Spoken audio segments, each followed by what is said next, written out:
ThaPOD, aka People of Detroit. We wanna put people on. You know what I'm saying? We wanna get the world to know more about Detroit. Well, what makes us different at the Pod is that we want to have real stories by real people and it displaying real triumphs. At the end of the day, in Detroit, one thing we know how to do is hustle harder.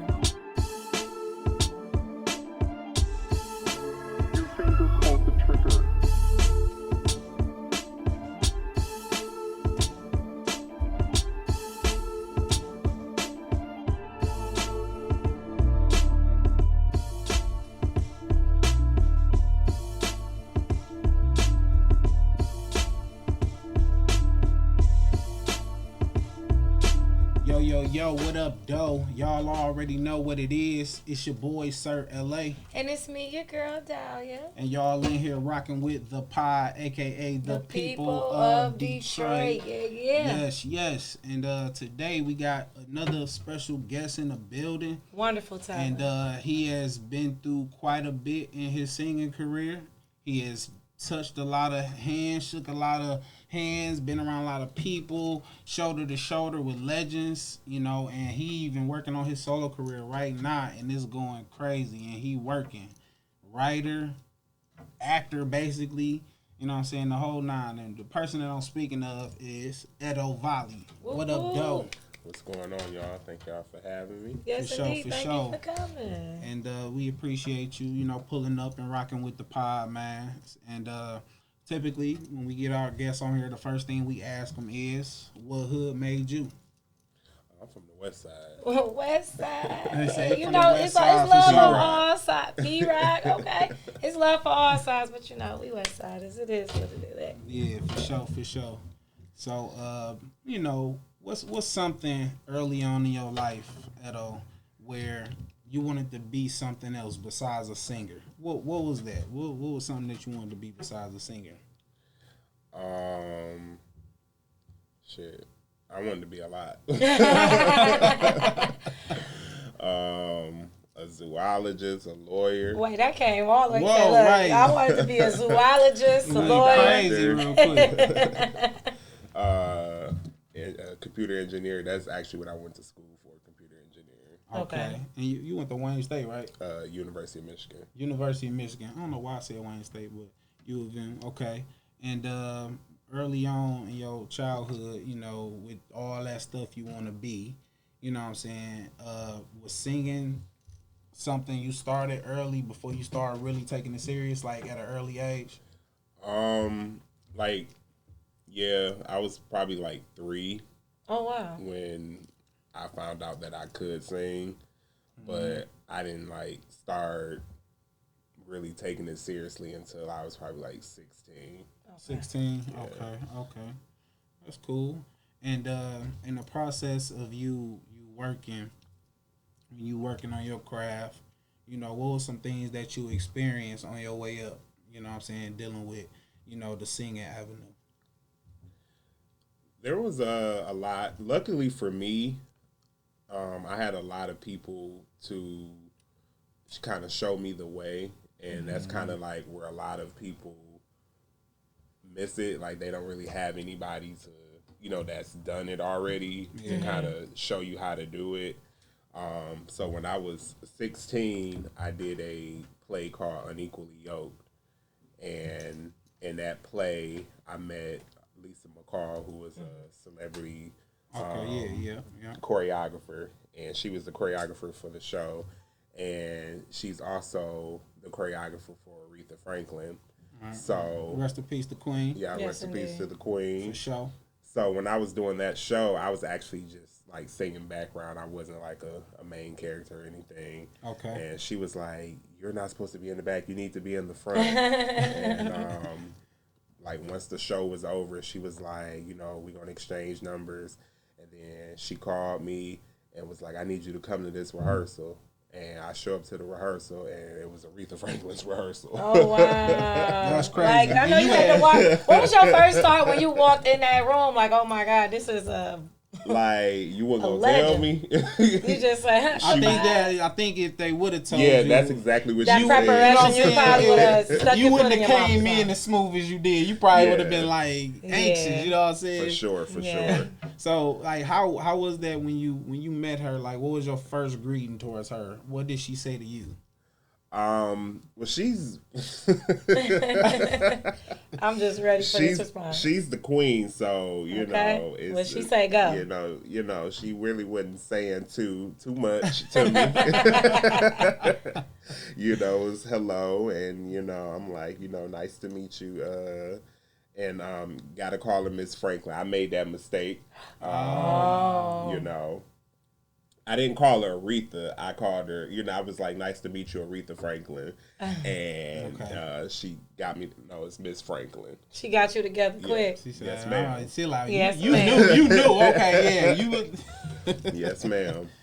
That's funny. So, you know, with you doing that, you open for quite a bit of people. You perform quite a bit of places. You know, you even got a few Detroit awards, right? Mm-hmm. Then you, what was the awards that you had got recently within the last, you know?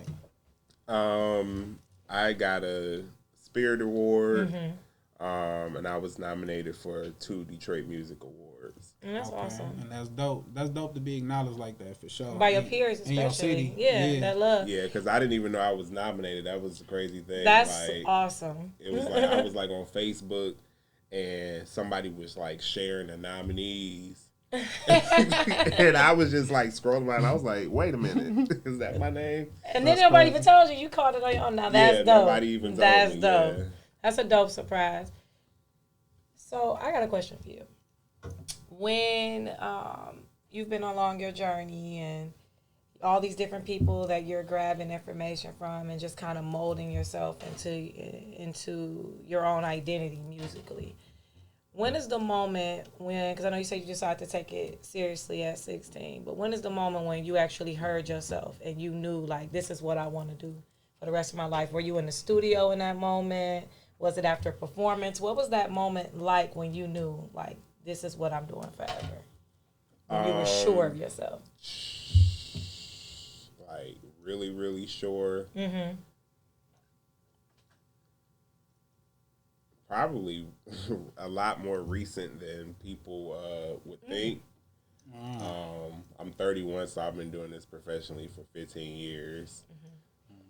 So I would say, because a bulk of that was me singing background for different artists. Right. Yeah. So I didn't branch out and do my solo stuff until I was like 22. Okay. 23. And even with that, it was like real nervous being in the front. Mm-hmm. So I think for me, when I knew I had it was probably, when I released my first single, Moonflower. Excellent song, by the way. Yeah, Make sure y'all download it. On all streaming platforms, go check out Moonflower by Etto Valli for sure. Yeah, like in 2019, I released it on my birthday, so that was like the end of September. And like literally when I released it, like shit just started like going crazy for you. Like people calling me for movies and you know, different TV appearances and shows and stuff. And then the top of 2020, I got a call that Stephanie Mills wanted me to open up for her. Beautiful. So and had a lot, you know, planned with that. And unfortunately, the pandemic happened like literally some things right down, then. Yeah. But yeah, at that moment, that's when I knew. Like when I got a call saying that, like somebody like Stephanie Mills, that's like you know, I'm like, okay, yeah. You're like I'm doing something right. Yeah, I'm kind of. Like, yeah, I'm doing something right. Speaking of the pandemic, like with that affecting things and shows and all of that, and even though we're still technically in it, but we're outside now, did you see like your endeavors and offers and things picking right back up, or was it like a climb to get yourself back into your regular flow? Oh, it was definitely a climb. It was like a lot of promoters were like, even though the different states were saying like legally you can open up, but you're gonna only have like a certain amount of people. A lot of the promoters were like scared to do it because a lot of artists were like, we'll do it, but if we do it, you know, we're coming COVID tested, so the people that got to come to the shows got to be COVID, you know, got to be COVID tested too. Okay. And that was kind of messing with a lot. Like a lot of promoters didn't want to do that because they're like, you know, the consumer's not going to want to, you know, be forced to do that to come see a show. Yeah. So that's a lot of people. That affects a lot of business, and I could only imagine just for all the professional entertainers what it was like overcoming that, just to get back into your regular routine. That was messing up bags for people. But I see you working frequently, so you was able to survive and come back from that. So they still want to hear your voice, man. So you got to show. You always posting something, performing something somewhere. This brother be working. Through the pandemic, like when I wasn't singing, I also baked. Okay. Too. Yes. So yes. I have a cake business, so like people were still having like baby showers and birthdays and stuff. So those small gatherings. They call you the singing chef, correct? Yeah. So like that was pretty much, you know, taking care of everything during the pandemic until the shows started picking back up. Hey, I'm a hustler. I'm a hustler. Hey, you gotta do it. Listen, gotta do something. When I know you said you bake. When the last time you made your Hennessy peach cobbler? Man, it's been a minute. That sounds crazy. And I'm going to actually tell you, like, that was a mistake. I guess people, like, do that all the time or, like, have tried that before, but that was definitely not what I was trying to do. So, like, I was, like, making my peach cobbler mixture, and I was high. And I had like a shot of Hennessy in my hand, and like the plastic cups you get from the liquor store. Oh yeah. And the peaches was bubbling, and it popped on me and burnt me. So I dropped the Hennessy. Oh, it was literally an accident. Literally an accident. That's like crazy. I dropped it in there, and then I was like, I don't have no more peaches, so I'm not about to. You're like, Hennessy peach cobbler, it is. So I just stirred it up, and then I tasted, and I was like, oh, that shit good. Called my best friend over. I was like, maybe I'm just high. That's funny. And so I need a second opinion. Yeah, she was like, no, this shit slap. So I don't know if you're nice to Etto, maybe you could get a Hennessy peach cobbler. Hennessy peach cobbler. Oh, for sure. Listen, we can do a even exchange. Give me one of them butters. Oh, baby, hey. Look, you give me a little 9x9, I'll give you 3 butters. Listen, hey, look. we got a deal. Listen, we got to get back to our roots, you can barter to pay people for things. Right. They still do that in Africa. Period. I love it. Look, we going to talk about that, y'all. I'm going to give me some Hennessy peach cobbler. So I know you saying you knew that you knew how to sing when you were 3. Because I know you being around your family, I know your grandma was a pastor, correct? Yep. And that wasn't that second Ebenezer, was it? No. She was a minister at this small church called True Vine Temple of Christ. Okay. But now she's at House of God Church. Shout out House of God, you know. Look, if somebody randomly stumble across. So the second Ebenezer, is that a church that you frequent? Yeah, that's the church that I attend. Okay, got you. Okay. And how often do they have you coming up there busting out solos and stuff? Believe it or not, I don't. So you like y'all ain't giving me none of that offering. I think about believe it or not, when I first started going to Second Ebenezer, I started singing in the choir. Okay. A part of my early on career was church, so a lot of the background history that I had background singing was like singing background for different artists. Like I've worked with like Shirley Caesar. That's so dope. Kurt Carr, Dorinda Clark Cole, people like that. And so when I went to the church, you know, it's a big church. So, yeah, it's a big church. The director at the time, Michael Fletcher, he knew me from singing around you know, in churches and stuff. So when I joined the church, he just automatically assumed that I was going to join the choir. And I like you ain't have a choice. I was about to say, you got this voice. You ain't finna be just sitting over here. Come on. Yeah. So I did it for a minute, and then I moved to Texas. Okay. So then when I came back, I just kind of just stayed in the in the congregation. I mean, it's weird because it's like I lived in other places before, and it's like when you live somewhere, you kind of miss Michigan, but then when you come back to Michigan, you be like, dang, I really miss that weather, or I miss that. Yeah, for sure. Yeah. Should have stayed a little longer. How long was you there? I was there for a year, which was actually longer than I planned because I actually just moved down there because I had a contract. So Disney was trying to kind of like sign me. Okay. But I was a grown kid. I was like, 22. But I still looked like a kid. And I just like started growing facial hair, so I had to like shave my face and all this kind of stuff like that. Yeah. But when I got down there, it really wasn't what I wanted to do. Okay. So I was like, yeah, no, and I don't want to waste these people's time.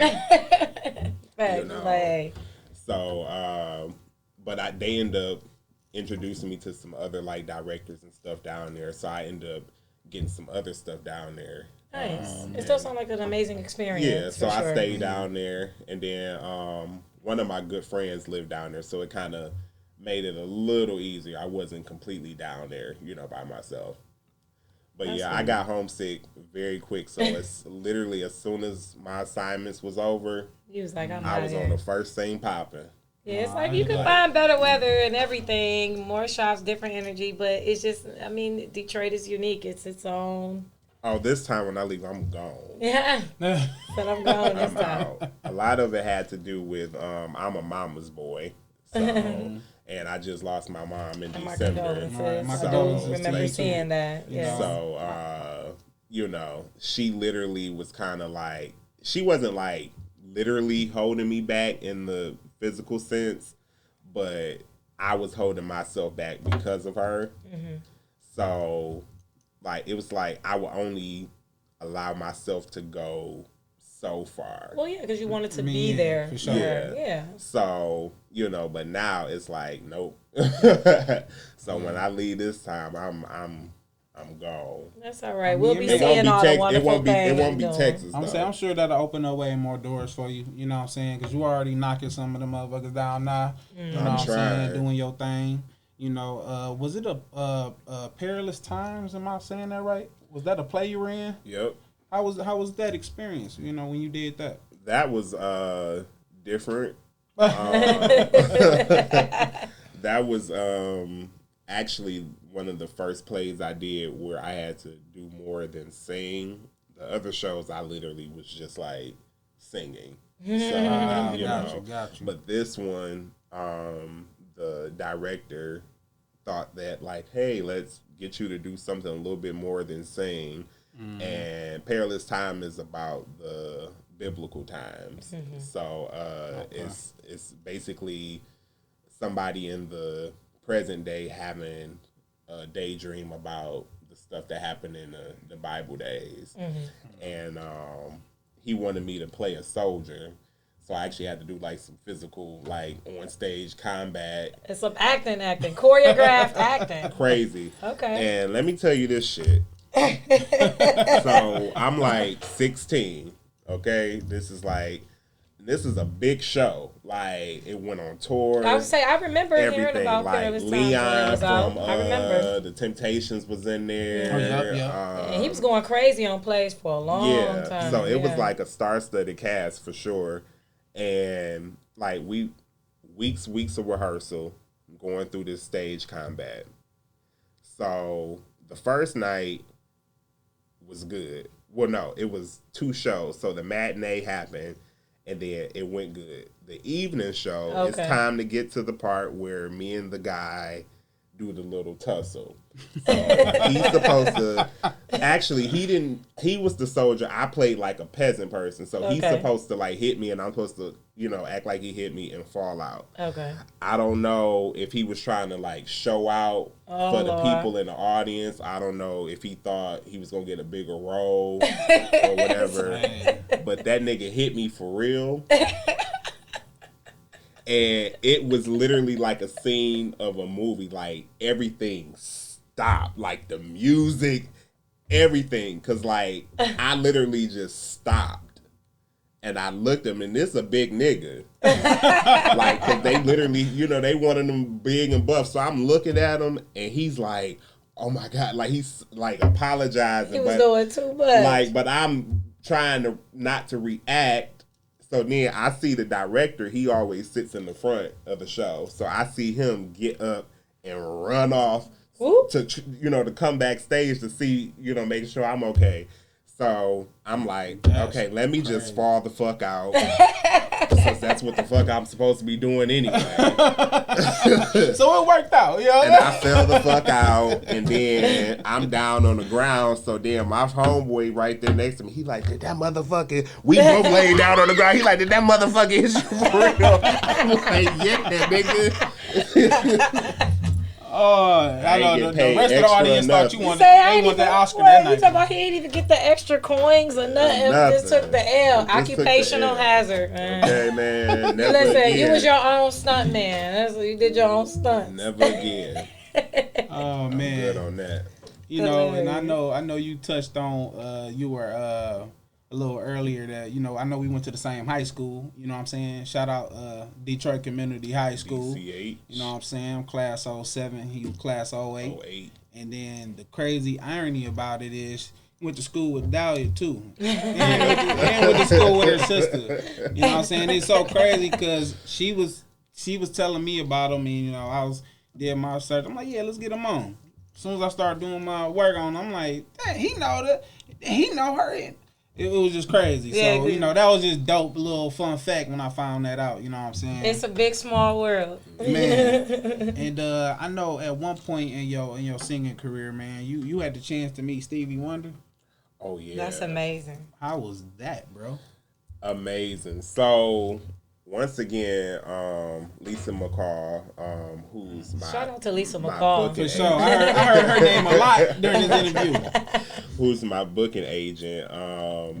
I mean, it's really special when somebody sees something in you and want to introduce you to stuff like that, because people are really stingy with, like, shit that they have. Like, yes, and resources. Especially when it comes to resources. Mm-hmm. Like, so the fact that she, it's like, not only do I see something in you, but I trust you with it. Mm-hmm. I know that if I put you in these rooms, you ain't gonna fuck it up, or you ain't gonna. So yeah, you ain't gonna have me looking crazy. But yeah, so she grew up around Motown. So I literally, from the age of 16, have been around like the likes of like Stevie Wonder, the Marvelettes, the Four Tops. Dope. That's dope. Martha Reeves. Very dope. People like that. So, yeah, it was just like an amazing experience. Like, I don't really get starstruck anymore like how I used to. Look at him talking shit. I don't, it don't bother me. Yeah, regular people. Just legends. No biggie. I'm like, oh, hey, Mariah, how are you? Yeah. Because just keep going. Because I've always been taught, like, show up and do what you're supposed to do. Like, I'm not here to be a fan. Yeah, because that might. You a star too. So it's like, carry yourself that way. So now I try not to be like that, because it's like now. So like when Aretha Franklin passed away, the city was on lock with events that whole weekend, and I had got the call to be one of the guest vocalists for the tribute that they did for her. Dope. And I'm backstage at Shane Park, and everybody's there. I know it. And Tyler Perry walked past me, and he speaks to me, and I'm just like, yeah, what's up? And then, like, it dawned on me, like, I'm like, wait a minute. Tyler Perry just That spoke was to a me. whole Like, plug. I didn't speak to him. He spoke to me. And I'm just like, what's up? Because I'm so programmed to just like be where I'm supposed to be, do what I'm supposed to do. Be present in your duty. Right. And in the moment, like, I'm bad at taking pictures. Like, I never take pictures with like the people. Like, and I can. But it's like I just be so in the moment. Louis Farrakhan was back there. Wow. I shook his hand. Nice. Dope.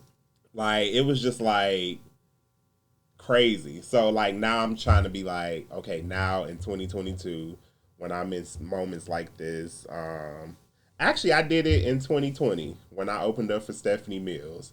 I actually was like, normally I'm like, when I open up for people like that, I get off stage, I go to my dressing room, and I pack up my shit, and I go because I, was already paid before I got there. Period. So I can just leave, right.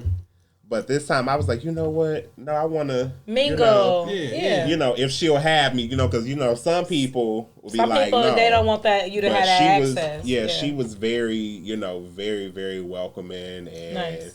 She was like, very encouraging and stuff like that. So she was like one of the first people that I was like, okay, let me start embracing, the stuff the doors that is opening for me and the people that I'm able to meet.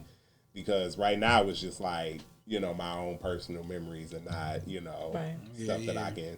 But I'm like, if I ever want to do a book or a movie or some shit, I gotta have some pictures. I don't know, man. I don't know. Get you a Rico in your life, come follow you around. You could be putting together your whole Kanye West documentary. And see, you know what I'm saying? Because you do some dope stuff. You should be having somebody following you to get that footage, And you're like the 1 million person that says that. Because it's like, people are like, for you to do as much as you do, like my Instagram is terrible. I probably have like 800 followers, but my shows are sold out. Period. He's like, look, all that matters is the ticket sales. Listen, because there's a lot of people who got a lot of followers and get a lot of likes, but still don't have influence. So if you can drop, I got a show. It don't matter if it got 30 likes. If all the butts is in seats and you got that check, I mean, it's showing your level of influence. So I definitely need to start doing that for sure because that's definitely something that I don't. But see, I grew up in a time where we weren't doing that, adjusting. Not to make it sound like we old, but it's just we were just talking about that 100 grand, like getting it in the mud, passing out CDs, doing this. We're in a different digital age now, and it's like, our generation is like, I myself like this all day with in my face. Like, I don't know. That's why people like us, we gotta hire the kids to do it for us.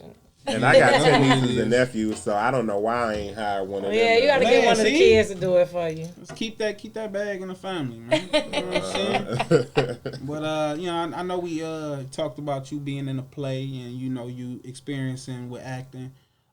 You were in a mini series called Fakers. Yep. Yeah, man. So explain to the people what Fakers is, and how was that when you did that? So Fakers, it was actually supposed to be a movie, so it was shot as a full feature film. Okay. But then, because we did it in 2019, so literally I released Moonflower September 29th, 2019. The first week of October, I got a call personally from like the director of the show, of the movie, like, hey, that song, like, how can we get it in the movie? And I'm like, let's put it in there. Right. And then as they were like, getting the movie and stuff together, they was like, you know what, actually we had the idea of, since we're going to play it during like a club scene anyway, how about we just book you to actually perform the song in the movie too? Dope. Nice. So, I said yes because automatically I was thinking 2 checks. Period. Placement and appearance, so sure, why not? And, that's a no-brainer right there. So, and did that. That was my first movie doing it, and it was pretty cool. It was a long experience for me to just sing like 20 seconds of a song. Like 100 times? I didn't even have to do it 100 times. Oh, not that many times? I literally did it in one take. One take, Jay. But I was there from like 6 in the morning to like 6 in the evening. They never know. They may need you and you ain't there or something. And I'm like, when I came in, I'm like, I didn't want to come in like trying to be like a divo or nothing. But my agent had already contacted them and let them know, like, okay, he needs to be out of there by 5 p.m. because he has a sound check at 6 p.m. I had a concert that night. Oh, you had a lot going on. So it was like, okay. Come on, y'all. Hurry Let's up. come on. And they was pushing it to the limit like they ain't really, you know, care too much. Until that 5 o'clock hit, and I politely grabbed my bags and was walking out. All right, they was I'm going to head out now. I'm going to head out. They was like, wait a minute. Okay, stop. Okay, let's see. I said, it's only going to, like, I don't need 15 takes to sing a song that I wrote. I know what I'm doing. I'm professional. Just give me the mic. Let's get it popping. And did it in that one take and got done. And it was just like, damn, you really don't know the work that goes behind shit like that. Yeah. Mm-hmm. Like, a lot of people, a lot of moving parts. And it was a lot going on. So I'm like, well, damn, what's going to happen when I, you know, am starring in the movie? If I thought I had to sit here and wait for this little shit. Yeah. And one point in your life, just correct me if I'm wrong, did you ever work at Apple? Yep. Oh, interesting. How was that? Because how long did you work there, and why didn't you end up like staying? I was there probably 2 years. Okay. Oh, okay. Why didn't I stay? None of the jobs that I have, I stay because it's not really.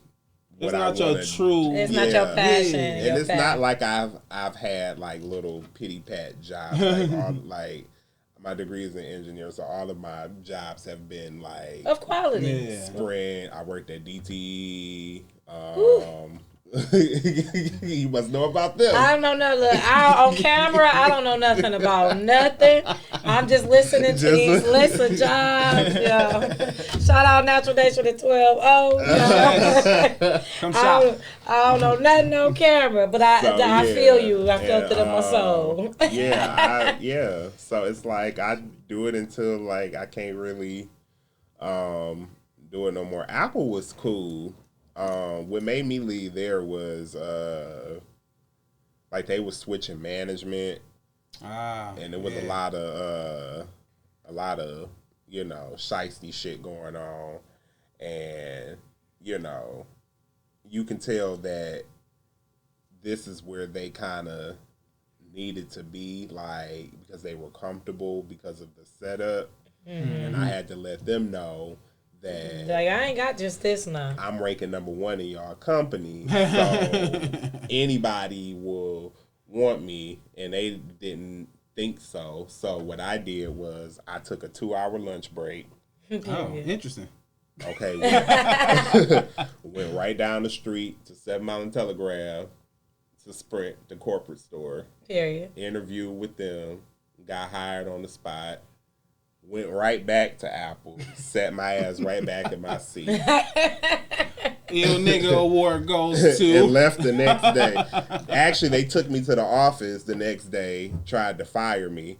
So when they brought me in the office, they're like, do you know why you here? I'm like, no. So I'm like, are y'all about to fire me? And then the lady was looking crazy, and she didn't really feel me anyway. So I already knew it because she was ready, and you can tell it was on her face that she was ready to get it. She practiced firing you in the mirror. I was like, if y'all about to fire me, like it's really okay. Like I'm sure y'all heard that I got a new job, and that's probably the reason why y'all have me here. Because I was talking about it and shit because I didn't really give a damn. Because you're like, look, what they gonna do? I didn't care.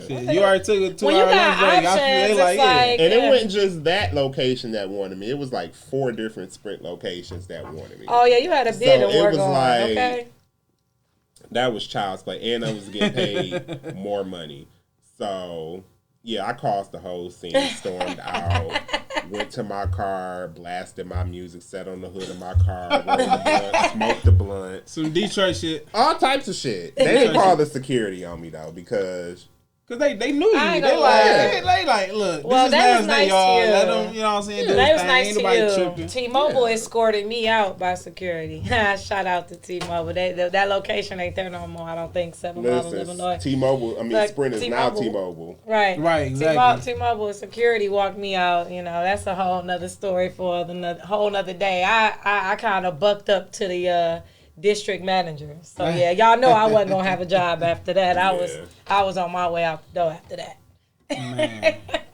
And I know you brought up Lisa McCall, you know, quite a few times during the interview, and it's something that she told you that always sticks with you, and I'm gonna say it to you, and I want you to explain how that pushes you. So, when your goals outweigh your excuses, then you're ready. Yeah, that's actually something that we say to each other.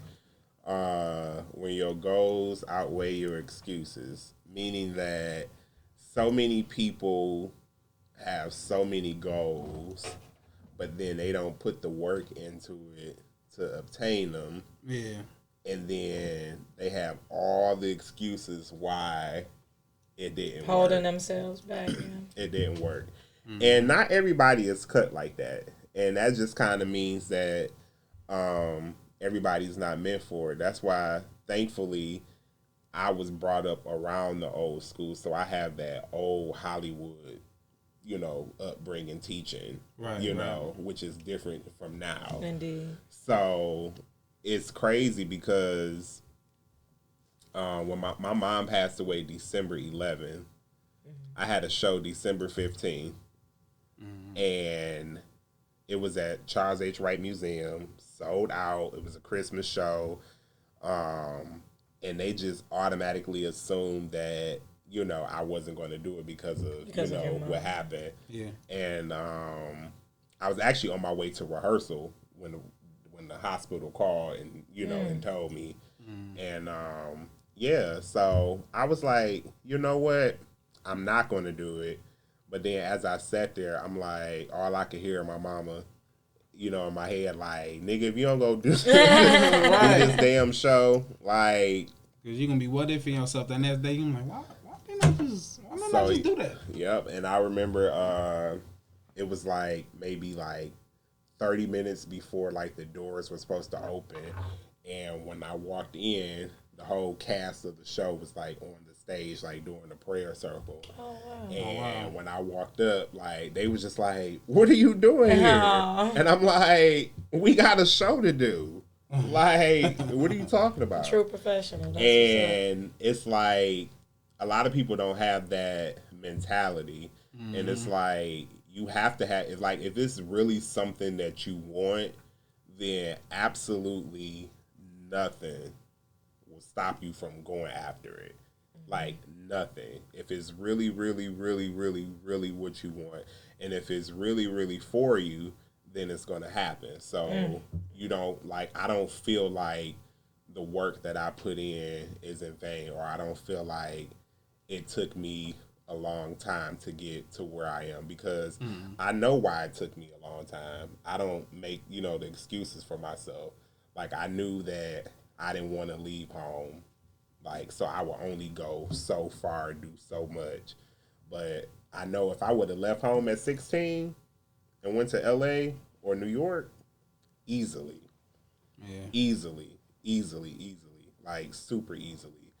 I got offered, by the time I was like 21, probably like 2 record deals. Dope. Turned them both down. Because I was scared. Trying to stay connected here and scared. And scared. That's literally what it was. It was scared. And I tell people this all the time, that most people are scared of not making it. That is not my fear. I'm afraid that if I do it, I am going to make it. And people don't talk about that a lot. People don't talk about the fear of success. It's not always failure. You're right. Because the thing is, when you are about to hit a different plateau and you're going to be in different rooms, it's going to bring change. And that fear of change, whether if it's positive or negative, that is a real fear for some people. Your whole life is gonna change, and with that thought process, that's scary. That can raise anxiety in a person, because when you have that same routine and you're used to it, that unknown territory, that can be scary. People don't talk about that enough. Yeah. Yeah, and I know you kind of talked about your mom a little bit. It's a song that you had wrote when you were 19 called Gray. Can you explain what that song means to you? So Gray, it's actually like a heartbreak song. Like, I was in a relationship, and like, it was probably like one of the best relationships that I've been in, like, to be like 21, you know? And like, I fucked it up. Like, so you dropped every ball. I did. And at that time, like, I was real booked. I was working real hard. So it was like, I ain't really had, I ain't really had time for a lot of shit. And fucked it up. And end up writing a song about it. And the song is basically talking about how someone can come into your life and they can bring so much like vibrance and so much color, and then when they leave, they literally take all of that away from you and leave you with the gray. Yeah. And I did a Singers in a Round performance a couple weeks ago, and it's basically where they book like some of the top artists in the city to come talk about their music and perform it. And I had performed that song, which I wasn't really prepared to perform, but I did, and it hits different because it's like, my mom was that color in my life, and then now that she's gone, I felt like it was kind of gray, but I don't really feel that way anymore because first of all, I was able to take care of her, in her last days. So for that alone, that was like comforting for me. Yeah, yeah. And then also, like, so much good shit has been happening. Like, it's nothing but your mother. Since she's been gone. Yes, so, passing blessings to you. Yeah. Yes. So it's like, that kind of keeps me afloat too. And I can most definitely concur with you on that. I recently lost my dad last April. Sorry, I appreciate that. And it's about just hit a year, and it's sad, and you go through your emotions, but and I ain't tell a lot of people this, but what you just said, how it brought you somewhat comfort when you was able to be there and do what you need to do for her with those last moments, because that's how it was with my dad. Because when I ended up taking him, trying to get him to the hospital, he wasn't feeling well. He was just so down. Like, I never seen my dad like this. And literally was at the hospital for 10 hours. I was in a room with him for about 5-6 hours. And I seen the way I looked at my dad. He did so much stuff I never seen him do in his life when we was in that room. And then I guess in a way, it made me feel like, as his oldest son, let me be there. I'm talking about, it was crazy. He wasn't even there. Like, it was it was like a diabetic type coma type deal. I forgot the exact wording, but he wasn't there. Whenever you go through something like that, your mind ain't there, you're not there, he don't know who I am. It was crazy. But septic shock. Yeah, it was something along them lines. And that's actually how my mom passed away. Yeah, it was, and it's so crazy. And like I say, in that 10 hours I was with my dad, like I say, after I left, probably like 2.5 hours later, they called me and said he passed. But within that 10 hours, I was able to pick him up, take him to the hospital. I did everything a son could do. You know what I'm saying? And that brought me joy just to know, like, you were there for him. He made me self-sufficient to be able to, do that. And I was with him in that room for hours. And like I say, my dad was a strong man. He was doing things and saying stuff that I really did not ever in my life see him do. And after that, being around family and stuff, and I was able to feel better. That made me feel better knowing I could comfort my dad and within that time frame. You know what I'm saying? I didn't mean to get all super. No, you know what like I'm this but is what it is. It's real. It's but real. it's crazy because like I said, that made me feel some type of better because my little brother wasn't in there. He was in the car. So when he got the news, he was more in shock than me because he wasn't there to witness. He wasn't there. The position your father was in. It hit me, but it didn't hit me the way it hit my brother. So it was like, but at the end of the day, you know what I'm saying, rest in peace, Pops. I carry you all the time. You know what I'm saying? So rest in peace to your lovely just to mother. piggyback off what you were saying, you know what I'm saying, how you was there for your mom and you did what you need to do as her child, her son. You know what I'm saying? It just bring you that peace. That it ain't all the way together, but it's like, I'm glad I did that to give you comfort. Yeah, because even like the nurses and shit that would come out to the house, they would be like, they would always tell her, like, you have, like, your kids, because I have two sisters and a younger brother. Mm-hmm. And she was like, yeah, your kids is, got you covered. She was like, because I go out to different homes all the time, and, like, they there by themselves. Yes, like, that's sad. That's sad. So, when the nurse get there, I've already bathed my mama. I've already changed her and did everything. Making her job easy, too. Because I know my mama don't want her, Yeah, for sure. She don't really want me doing it, but she would rather me than her. I can understand that. I can understand how that whole she thing works, she didn't even think that we would do that for her, and it was like, I'm like, girl, it's the last thing on my mind. Right, exactly. Like, I had some experience caring for my grandmother, who's now deceased. It's been a few years, but I had some experience with that and just seeing that process and dealing with the home care nurses and all of that. It truly is. We got to take care of our elders, people. We got to take care of our elders and not leave everything to the hands of insurance and the state and all of that. We got to make sure we giving them the proper care, because there's so many cases and things where people aren't being properly cared for, or they're negligent staff that's taking care of your parents, and it's like we should be the ones that had to say in that.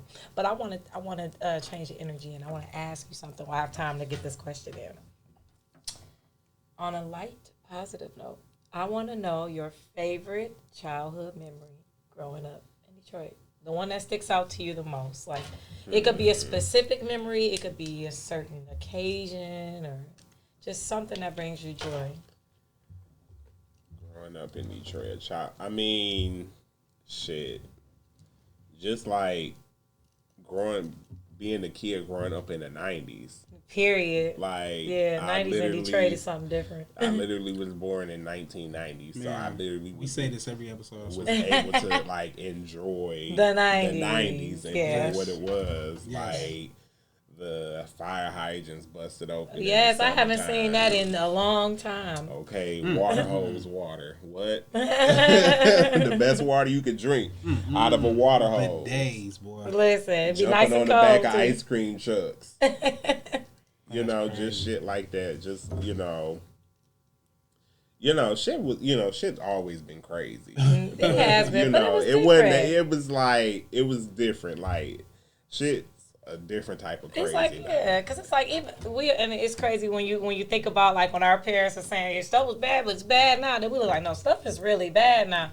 It's like, I can remember, maybe I was just too young, but I don't remember as many mass shootings as a kid and all that crazy stuff. That wasn't. It just, that wasn't I didn't remember hearing about that. You'll be 9/11 more likely. was like the first thing that fucked everybody up in a long time. Yeah, it was like, sure. What? That was probably for me, like, one of the first super crazy things. Like, I ain't gonna lie, you had other stuff going on. We were going to Weston at the time. Yes, I didn't go to school that day. I was running late. My auntie was like, oh, no, y'all ain't going to school. They done blew up the World Trade. I heard they shut it down. In 7th grade. I stayed home that day. In there. I stayed home that day. Then you had all the people. Barnes class. Oh man. Oh, speaking of teachers, bro, you just made me think of something. Big, huge shout out to one of my favorite Detroit Community High School teachers. She was my very first teacher ever. Shout out Miss Nicole Willette. How are you? I miss you. It's been so long. How are you? I swear, that was like my first high school teacher that I ever had. And, shout out Jackson Henry, you know what I'm saying, the twins, you know what I'm saying. She was a real good teacher. And I know that you close with her too. She pulled up to your show and checked you out. Yeah, she surprised me. It's funny that it's kind of like a full circle moment. Like, now Miss Willette never did that to me. Miss Willette always was cool. She would kind of just let me do my crazy shit. The other teachers would be like, but Miss Willette knew how to be like, all right, Otis, now. All right, I didn't let you clown for 15 minutes straight. Now chill. But yeah, I used to get kicked out of class for like busting out singing and shit. And it's funny that a lot of my teachers like hit me up in my DMs trying to get like tickets to my shows now. That's dope. Like crazy. That's dope. So Miss Willette, I didn't even personally invite her. I think she, we're friends on Facebook, so I think she just seen it. I had opened up for Avant at the Hart Plaza for the Ribs and Soul Festival. Yeah. Nice. And literally, I don't know how she got backstage. She must have told him like, I'm his teacher and I'm trying to surprise him or something, because literally, she the goat. as soon as I got off stage, she was literally the first face, and I can't see worth a damn. Okay, so the fact like I was able to see, you be up there singing and vision just be blur. Can't see a damn thing, but it works for a person that's me because I'm shy. So that works. It's good for me not to be able to see the people. But yeah, as soon as I get off the stage, I'm like Miss Willette, and it's this picture that of us like the black and white Nettie and Seeley, because she's like, and I'm like, and we're running towards each other, and her husband's sitting there like shook, like just looking at us, just happy. Hilarious. And I was just like, what are you doing here? She's like, I told you one day I was gonna try to come to one of your shows. And I was just like, that is just like made my whole day, because the day was horrible. Oh, wow. I'm going to speak on it because I don't give a damn. All right, tell it. Okay. It's the time. Because the next time they try to book me, they're going to have to come with the shits now. Period. Because what Fat Joe say, yesterday's price ain't today's price. Period. Okay, the price done went up. Yeah. Okay. He said that stock going up. All right. They ain't had no water for me or nothing. Oh, but we ain't gonna talk about that. But we at least offered you some water. Thank you. But my guitar player was MIA during my set. Oh wow. And then magically appeared during my last song. Like, I turned around and he was plugging his shit in. Oh. Like, somebody get it fired. And okay. I was just like, yeah. Hello, welcome. You a little late? There's a video, so. Oh, he said there's a video. That's the thing. There's always a fucking video now. Nowadays, there's like always shit, a video. and I be happen to remember that. Like, there's always somebody recording some shit. Mm-hmm. Okay, even if it's on accident, somebody could be recording themselves and catch and all you see me doing is turn around, and I literally turned around and just stood there with the microphone. I was so stuck.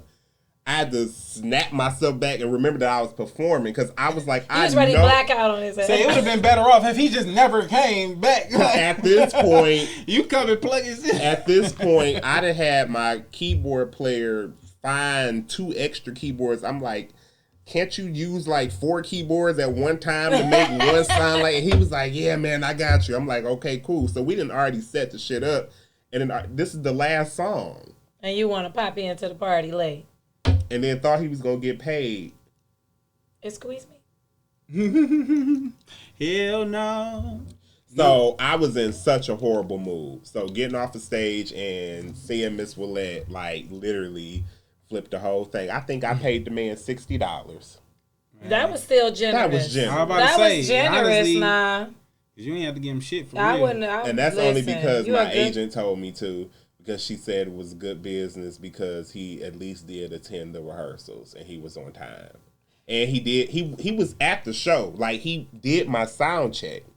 He left because he had to go pick his kid or somebody up from school. And then missed the whole set. We're downtown, man. And it was bad enough. Like I said, they was unprofessional, so they only had parking for me. Like, Oh, wow. they didn't have parking for none of my people. Asked me for everybody's name for what? I don't know why. And then we get there, and they couldn't. So I'm like, yeah, you got to hit them with a rider with I'm everything like, you need because they don't got the basics. You can't leave because you ain't got nowhere to park. Mm-hmm. And it's 5 o'clock. I go up at 6. First of all, hold on. Why is it not arranged, pre-arranged when you got a show? I don't know, kids. Y'all might have to miss school today. Y'all gonna have to dig here. Y'all get a babysitter over here. Or somebody pick, arrange something for your gigs. So but you live and you learn. Mm-hmm. I think that's why a lot of us don't get certain opportunities because we got the talent. Yeah. We're the most the most talented species people ever in the city, in the world. Listen, Detroit, we're our own. Like we're not just regular people too. I just feel like our city in particular, we are a special breed. Everybody loves Detroit. Mm-hmm. No matter where you go, you can go to a different country, a different state. If they find out you from Detroit, they're going to turn up. What's the first question they ask? I can tell you the first question people ask me whenever they find out I'm from Detroit. I want to know the first question people ask you when they find out you from Detroit. The first question people always ask me is, you live on 8 Mile? I was just about to say that. Everybody always asks me, have I been to 8 Mile? And the second question is, have I seen somebody get shot? Yeah, that's the next one. That's the one, too, for me, too. You ever see somebody get shot? Yeah, that's but I put like this, and this is why but that ain't the motherfucking point. Yeah, but that's not the point. Yeah, I did, but listen. We got a lot of other good things. That don't matter right now, okay? Ask me why the nigga got shot. Period. But hey, on a side note, that is the reason why the Pod 313, the people of Detroit, exists, so we can show that there is more to Detroit than 8 Mile people getting shot. Yes. Okay, we got a lot of different things going on, and we have a big hand in the culture. So I'm off my soapbox. Yes. And while we sitting here, and I remember, I'm gonna hand you your Detroit flowers, bro. Yes, indeed. You know what I'm saying? Because you most definitely made yourself, honestly, damn near legendary. You 30, you've been doing this shit, you know what I'm saying, half your life. You know what I'm saying? Oh, yeah. So it's like that's one hell of a come up. And should I drop the news? I'm gonna let you drop the news. I'm gonna let you drop what you had kicked to me a little earlier. You know what I'm saying? Oh. Yeah. Or is that can you talk about it? I just thought about it or is you that might have got some exclusive stuff going on. he might have to hit us for the coming soon. Yeah, because you know what I'm saying. But well, no. Say what you can. It's not. I don't think it's a secret anymore. But I kind of should explain it because people are going to be looking for my music and they're not going to be able to see it. So I have to take my music off of the streaming platforms because it's getting re-released. Beautiful. Through my new distribution through Sony Records. Yay! Congratulations! Yes, indeed. Big news. Make sure y'all drop a congratulations for Etto Valli in the comments. Yes. This is dope. Big business. Yeah, so I'll be re-releasing it. Y'all want to know something else? Well, we want to know whatever you want to dish. What do you want to dish? So I don't know I don't think she's ever talked about it. It's crazy because we're both with Sony, so I guess it works out. Okay. But my song Moonflower, somebody is. What is going on? Somebody use it? Yeah. So the producer that made the beat, obviously, gave it to me, and then gave it to someone else. Oh. And, you live and you learn. So the artist's name is, the song is pretty big, Oh. But my song came out first. So when everybody hears her song, they call me like, hey, somebody stole your song. So I end up like getting Facebook like video chats. Oh. From like random Facebook fans that I don't even know personally, trying to call me to tell me about that the song. Somebody stole my song. So they're sending me it, and I'm like, oh, okay, it's just the music. I don't own the music. I'm thinking, you She talking got about the your lyrics words. and She got stuff too. So, but no, it's literally just the music. Okay. But then it's actually not the same because I actually brought live musicians in to play over the track. So Okay. my bass line is live guitar and it's different, but it's pretty much the same. And the artist's name is I cannot think of her name. Escaping it now. I cannot. Is she from the city? No, she's not from here. And like when I seen it, I was like, oh, like 'cause she performed it on the Soul Train Awards. You know how they do Yeah, when they do like the artists, different artists. the little artist spotlight. Mm-hmm. Yep, she was up there humming it and singing it. Yep. Oh, Yeah, that's wow. crazy. So I'm thinking, I thought I had to go in and Do like a cease and desist or something? not even that, would just change the track up because of that. Yeah, you could do that. But then find out that she's signed to Sony. So it just works. Yeah, out, so- you know. What So I'm it works saying? out. It works out Sony's because they're not gonna own it. They're gonna Sony's own the not track going to anyway. assume Sony. They're going to own it whether if I do it or she do it. Yeah. So I mean, and we've seen moments where even bigger name artists too did things like on that mainstream level. Because what's a good example of that? Where what was it? Erykah Badu had the same beat as Explosive, and we've seen that happen before. It's like you still can equally have the same amount of success, because at the end of the day, nobody can take your sauce. You know what I mean? Yeah. So it's like y'all still can have your own big success with the record, even though they sound similar, especially being under Sony and affiliated. And Never know, maybe a remix and y'all work together. and it's crazy because I cannot think of the girl's name because I remember I was talking about it with my manager and he was calling like the people from Atlanta with Sony. And he was like, yeah, so who's this artist that's using your song? And I'm like, well, I don't really know her name. And he like, how does the song go? And I'm like, I don't really know the song. I just know it just be like something about don't give up on love, love, love.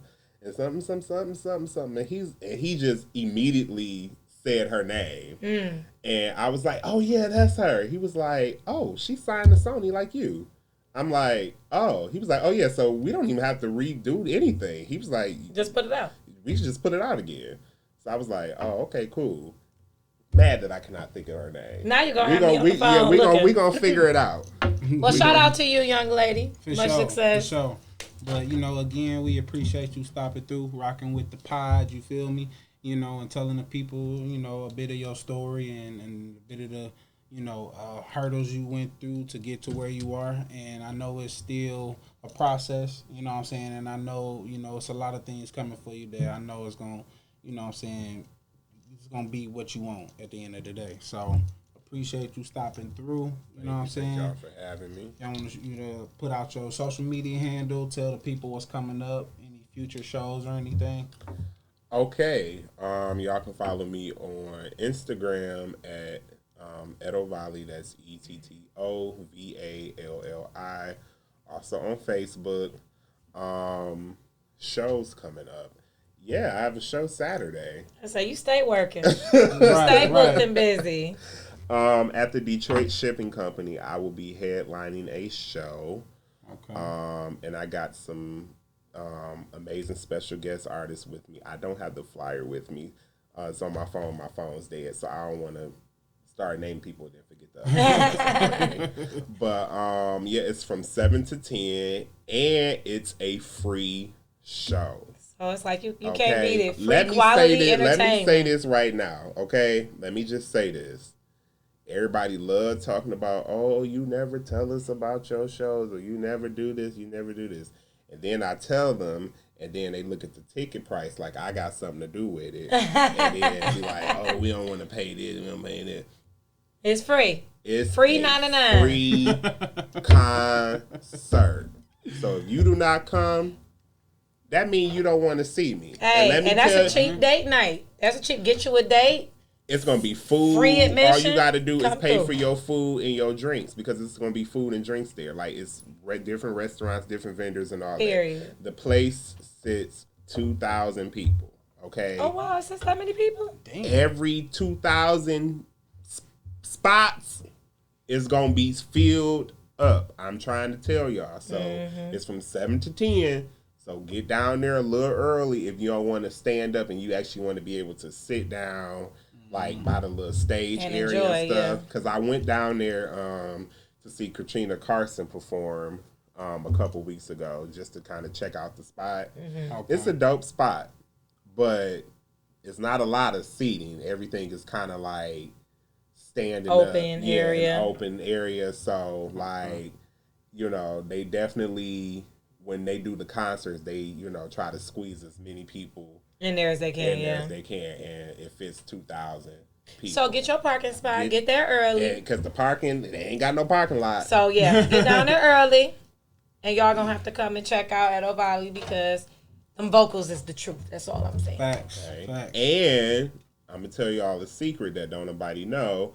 I'm actually bringing my whole crew, my band, Okay. my singers. So The whole, That's even more reason the to pull whole up. shebang. It's been a minute since I've been able to bring the crew out. So they in for a I'm real bringing treat. the whole crew for a free show.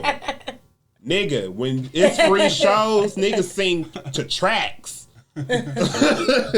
I'm bringing the crew. So, y'all better come out. All right, man. We appreciate everything, man. And y'all out there, y'all already know what it is. In the meantime, in between time, y'all already know it's your boy, Sir LA. And it's me, your girl, Dahlia. And thank y'all for rocking with the pod, a.k.a. the People people of Detroit. Yeah, yeah. Shout out Etto Valli. You feel me? What's that? We out. That was fun. What up, doe? Y'all already know what it is. It's your boy, Sir LA. And it's me, your girl, Dahlia. And y'all in here rocking with the pod, a.k.a. the people of Detroit. And today, we just wanted to drop some jewels on y'all, you know, about our ventures and what's going on. As y'all know, the podcast, The People of Detroit, is sponsored by Shywear LLC and also Natural Nation LLC. But as far as Shywear, that's on hold for right now, but it is coming very soon. Shout out my daughter, LaShyla, dedicated to her. But today we talking about Natural Nation. And as far as Natural Nation, we got a lot to offer. You know, we got a whole location. You know, we got a lot of natural hygiene products. And it's very good for the skin, very good for the body. And right here next to me, we got the CEO herself, Miss Dahlia. And I'm going to let her go into detail and tell y'all about the business. Nothing brings me greater joy than to deliver those smell good goodies that you love. We have a variety of soaps, body butters, scrubs. We even make beard balms for men. You know, he be twinkling and glistening. You know it. And we have relaxing bath teas. Now, you can come see us 7 days a week at 12 Oaks Mall in Novi. We're located right near the Cheesecake Factory, so you can get that good grub and get some self-care at the same time. Yes, yes. Outside of that, we're still processing online orders. Just make sure you hit the website at www.therealnaturalnation.com. And you can follow us on IG or Facebook. We love to see those reviews because y'all opinions on the products is what keep us going and delivering quality. Yes, yes. And of course, we hope to see as many of y'all as soon as possible. Like Dahlia said, we located at 12 Oaks, right by the Cheesecake Factory on the first floor. Come take a peek at what we got, because I'm quite sure you'll be intrigued and you'll be leaving with something. Because, you know, as far as this been going, this like 5th year strong, you know, and I feel we bigger than ever and we still got a lot more stuff to do. But at the end of it, we gonna get to the bag and we gonna be a boss in our own state, you know what I'm saying, and do what we gotta do. Okay. But with that being said, shout out everybody who has been associated with the People of Detroit podcast. You know, all of our guests from this point that has been on there, that has been on here, from Chef Tony, KDZ, we had Tamashi on, you know, Marcel Stewart. You know, shout out Tommy B, my brother. You know what I'm saying? Rest in peace, bro. You know, I'm always hold you down. And, go check out our videos. We got a lot of different videos dealing with a lot of different sectors of Detroit, and it's helpful to y'all. So it might be people out there that need motivation. Come take a look at our videos, and I promise you will get that motivation, because the people we speak with, they're only a phone call away. Some of them a DM away. And if you need any assistance with anything from a life coach, getting your business in line, just anything of that nature, watch our episodes, see who we have on, because it's all people that's of importance of Detroit that helps that community. So again, in the meantime and between time, y'all already know what it is. Sir LA. It's me, your girl, Dahlia. And thank y'all for rocking with the pod this long. We've been holding it down. It's our 4th month strong. But we appreciate it. You already know what it is. The people of Detroit.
There she is. Look at Miss Natural Nation with her whole kiosk. Ew, ew, ew, ew. Yes, go Miss Nisha. Okay, go Nisha.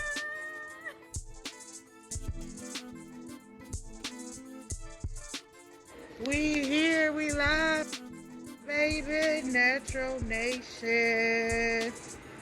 Grand opening. Look at Boss Lady. And guess what? I'm about to make a purchase. First customer, okay? That's how you show support. Hey, look at that. I'm so proud. Everybody come down. 12 Oaks. Natural Nation. I'm about to make my purchase. It's real like that. Look at my nice bag. My nice bag with my merchandise. Come get your clean, sexy products real quick. Y'all see it. Mimi's wave to the people. Natural Nation, hey. 12 Oaks Mall, you guys. Come show support. We live now. We down. It's over. It's on and popping.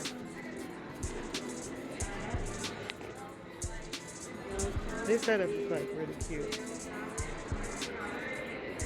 Ooh, I want to do a card. Charge it.